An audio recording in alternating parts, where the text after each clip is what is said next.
Hi guys, and welcome back to this humble little kitchen of mine. Hope you guys have had a good few weeks and back to baking. So today I'm going to teach you how to make my banana cinnamon flapjacks. Now there's something quite nostalgic about flapjacks. I love them, but it just reminds me of my childhood. So yeah, let's go. We're going to add butter into our pan.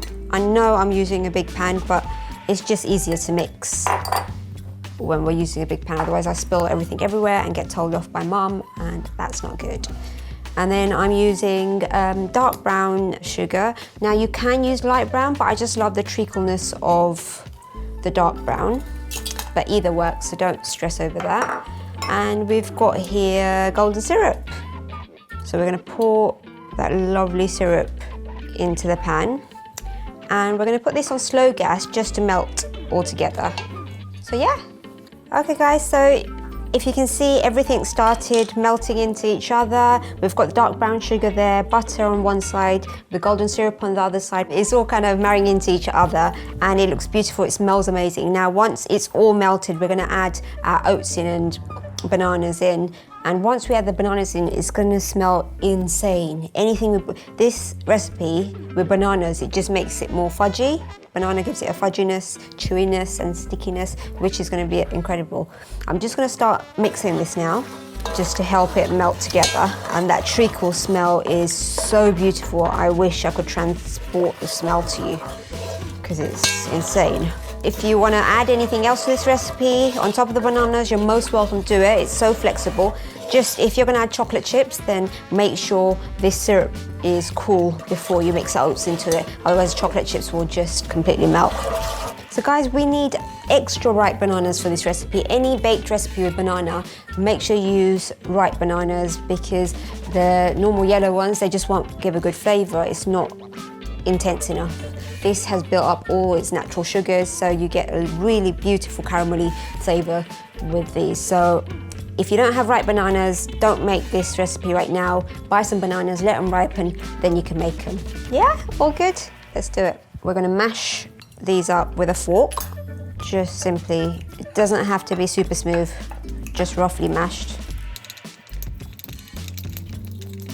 There we go. So once our syrup's made, we're gonna add all those oats into there. Also the cinnamon, and this cinnamon's gonna give such a warm flavor. It's beautiful. Baking powder, and just a pinch of salt to intensify the flavors of everything. So we're gonna mix this until all those oats are coated in that syrup.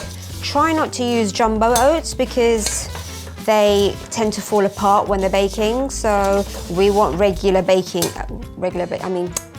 porridge oats for this, the smaller ones, not the jumbo oats. Please remember that. If I see any pictures made with jumbo oats, I'll be like, oh, I told you so.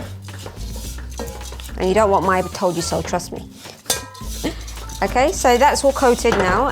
So we're gonna add our lovely squishy banana. Those people that don't like bananas, guys, you can't taste the banana. It becomes fudgy and caramel-like. Trust me, it doesn't taste like a typical banana flavor. So just try it. Look at that, that looks beautiful.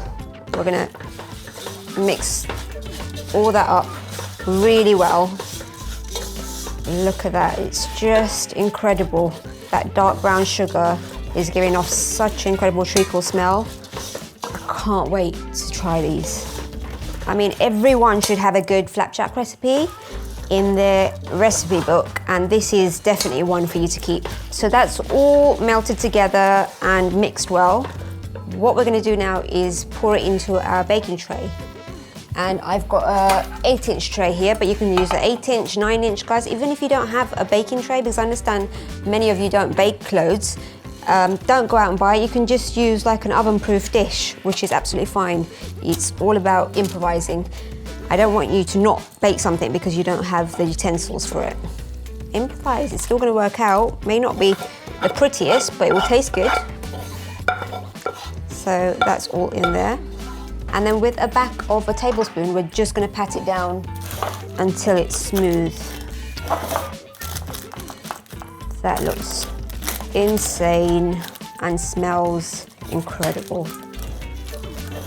Okay guys, so this is gonna go in the oven on gas mark 4 for about 30 minutes. If you like it a little bit more crispy or chewy, you can use a 9-inch tin. But for 30 minutes, that should be enough. Take it out when it's golden brown and it'll be beautiful and chewy. Yum! Guys, so I've taken it out of the oven, let it rest for about 15 minutes, and I'm now gonna slice it. It's so lovely and sticky, I can already tell it's gonna be beautiful. Honestly, I love flapjack. So this is getting me excited. So I am gonna start slicing right down there. I'm gonna do quite large chunks because that's what I like in flapjacks. Just a hearty slice. There we go. That is now beautiful. Look at that. Oh, goodness me. Look at that. It's bloody amazing. I'm gonna plate that up now. Now the difficult choice is which slice to take. Because I'm like, should I take a middle one, a side one? I like the side ones actually. Yeah, side one, because you get the extra chewiness as well. Now you can keep this up to a week in an airtight container, guys, but they won't even last up to a week because they're so nice. So you're gonna eat them all. So don't worry about storing them. Yeah? Oh, look at those. They are yummy.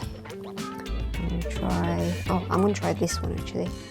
This one looks good. So good. So good that I have to take another bite just for you guys.